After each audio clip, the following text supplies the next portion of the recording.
So hello everyone guys, welcome back to YouTube channel knowledge Krida. विद्यार्थी मित्रांनो, MST-CET 2026च्या विद्यार्थ्यांसाठी most important हा video आहे. पहा, MST-CET 2026साठी PCM ग्रुपसाठी विद्यार्थी ॲन्सर कीची इथं वाट बघत आहेत. तर ॲन्सर की नेमकी कधी येणार आहे ते मी तुम्हाला सांगतो. त्यासोबतच मोस्ट इम्पॉर्टंट जे PCBची ॲन्सर की रिलीज झालेली आहे, प्लस त्यासोबत जे PCMची ॲन्सर की रिलीज होणार आहे, ठीक आहे, त्या दोघांचा जो रिझल्ट आहे तो कधी लागणार, ओके, फर्स्ट अटेम्प्टचा, ओके, फर्स्ट अटेम्प्टचं सांगत आहे मी. तर ते सुद्धा डेट या व्हिडिओमध्ये मी तुम्हाला सांगणार आहे. तर 2 पॉईंट इम्पॉर्टंट आहे आपले, ॲन्सर की आणि रिझल्ट. तर पहा, सगळ्यात पहिले टाईम वेस्ट न करता सांगतो मी तुम्हाला PCMची ॲन्सर की कधी येणार. पहा, आता तुम्हाला माहिती आहे सेकंड अटेम्प्टची अजूनसुद्धा एक्झाम इथं सुरू आहे. ते म्हणजेच की 21 मेपर्यंत तुमची इथं एक्झाम सुरू राहणार आहे. आज 18 मेला मी हा व्हिडिओ बनवत आहे, म्हणजे अजून 3 दिवस अजून एक्झाम आहे विद्यार्थ्यांची, ठीक आहे. तर मी तुम्हाला सांगतो ती PCMची ॲन्सर की आहे 21 मेपर्यंत तुम्हाला बघायला मिळणार आहे. ओके, 21 मेपर्यंत तुम्हाला इथं PCMची ॲन्सर की बघायला मिळणार आहे. ओके, जास्त लेट आता ते करणार नाही आहेत, माझं असं एक्सपेक्टेशन आहे. ओके, PCMची ॲन्सर की तुम्हाला लवकरात लवकर पुढच्या या वीकमध्ये, ओके, 2 ते 3 दिवसात तुम्हाला PCMची ॲन्सर की मिळणार आहे, ठीक आहे.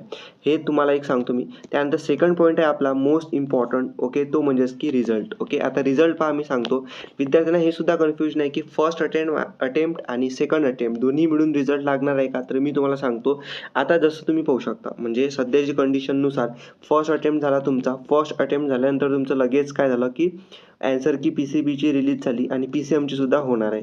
मग आता जर सेपरेटली फर्स्ट अटेम्प्टची अगोदर ॲन्सर की वगैरे आली, PCMची सुद्धा आली, तर मला असं वाटतं की जर ॲन्सर की आली तर सर्व गोष्टी इथं होत असतात. सर्व गोष्टी म्हणजेच काय की ॲन्सर की करेक्शन, ऑब्जेक्शन जे रेज करतात ते सुद्धा लवकरात लवकर होते. मग PCMची जेव्हा ॲन्सर की येणार, जवळपास 2 ते 3 दिवस येणार ऑब्जेक्शन रेज करण्यासाठी, त्यानंतर त्यामध्ये करेक्शन वगैरे होणार.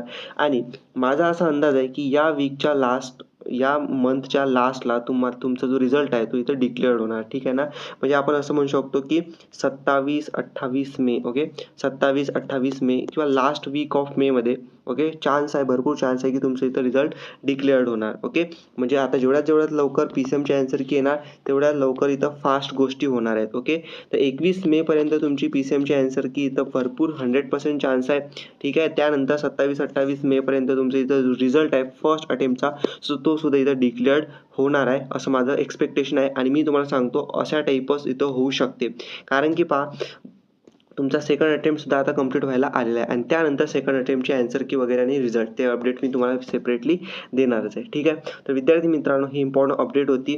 ओके, जे विद्यार्थी त्या ॲन्सर कीची वाट पाहत आहेत, डोंट वरी, मी तुम्हाला जेव्हा ॲन्सर की येणार आहे लगेच अपडेट करणार आहे. त्याआधी तुम्ही चॅनल सबस्क्राईब करून ठेवा आणि बेल नोटिफिकेशन ऑलवरती सेट करून ठेवा.